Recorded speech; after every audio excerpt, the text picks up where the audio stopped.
दोस्तों जय सिया राम। आपका मेरे चैनल पर फिर से स्वागत है। आज हम जानेंगे श्री कृष्ण के द्वारा कि मनुष्य के बार बार जन्म मरण का क्या कारण है। एक बार द्वारकानाथ श्री कृष्ण अपने महल में दातून कर रहे थे। रुक्मणी जी स्वयं अपने हाथों में जल लिए उनकी सेवा में खड़ी थी। अचानक द्वारकानाथ हंसने लगे।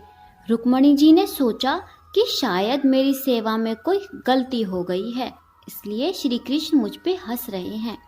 रुक्मणी जी ने भगवान श्री कृष्ण से पूछा, प्रभु आप दातुन करते हुए अचानक इस तरह हंस क्यों पड़े? क्या मुझसे कोई गलती हो गई है? कृपया आप मुझे अपने हंसने का कारण बताएं। श्री कृष्ण बोले, नहीं प्रिय, आपसे सेवा में कोई कमी नहीं हुई। आप ऐसा ना सोचे, बात कुछ और है। रुक्मणी जी ने कहा, आप अपने हंसने का रहस्य मुझे बता दें तो मेरे मन को शांति मिल जाएगी, अन्यथा मेरे मन में बेचैनी बनी रहेगी। तब श्री कृष्ण ने मुस्कुराते हुए रुक्मणी जी से कहा, देखो वह सामने एक चींटा चींटी के पीछे कितनी तेजी से दौड़ा चला जा रहा है। वह अपनी पूरी ताकत लगाकर चींटी का पीछा उसे पा लेना चाहता है। उसे देखकर मुझे अपनी माया शक्ति की प्रबलता का विचार करके हंसी आ रही है। रुक्मणी जी ने आश्चर्यचकित होते हुए कहा, वह कैसे प्रभु? एक चींटी के पीछे चींटे के दौड़ने पर आपको अपनी माया शक्ति की प्रबलता कैसे दिख गई? भगवान श्री कृष्ण ने कहा, मैं इस चींटे को 14 बार इंद्र बना चुका हूँ और 14 बार देवराज के पद का भोग करने पर इसकी भोग लिप्सा समाप्त नहीं हुई। यह देखकर मुझे हंसी आ गई। इंद्र की पदवी भी भोग योनि है। मनुष्य अपने उत्कृष्ट कर्मों से इंद्रदेव के पद को भी प्राप्त कर सकता है। 100 अश्वमेघ यज्ञ करने वाला व्यक्ति इंद्र पद प्राप्त कर लेता है, लेकिन जब उनके भोग पूरे हो जाते हैं तो उन्हें पुनः पृथ्वी पर आकर जन्म ग्रहण करना पड़ता है।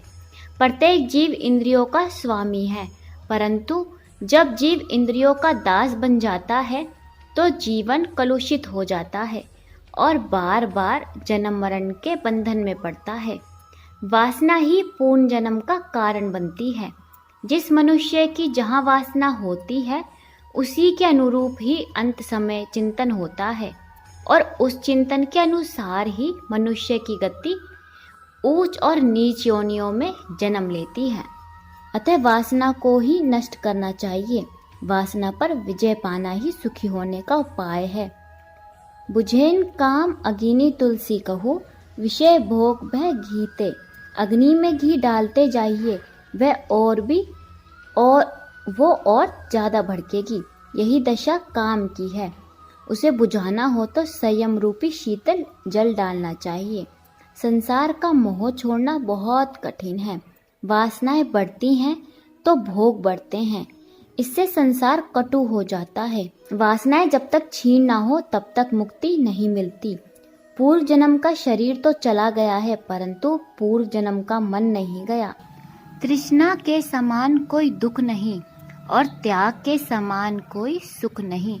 समस्त कामनाओं मान बढ़ाई, स्वाशौकीनी सुख भोग आलस्य आदि का परित्याग करके केवल भगवान की शरण लेने से ही मनुष्य ब्रह्मा भाव को प्राप्त हो जाता है। नहीं है भोग की वासना, न दिल में लालसा धन की। प्यास दर्शन की भारी है, सफल कर आस को मेरी। तो दोस्तों, केवल श्री कृष्ण के चरणों में जुड़कर ही आप अपनी वासना को खत्म कर सकते हैं और जन्म मरण के चक्कर से बच सकते हैं। तो आइए मेरे साथ बने रहिए श्री कृष्ण के चरणों में और चैनल को सब्सक्राइब अवश्य कर लीजिएगा और बोलिए जय श्री कृष्ण, राधे राधे।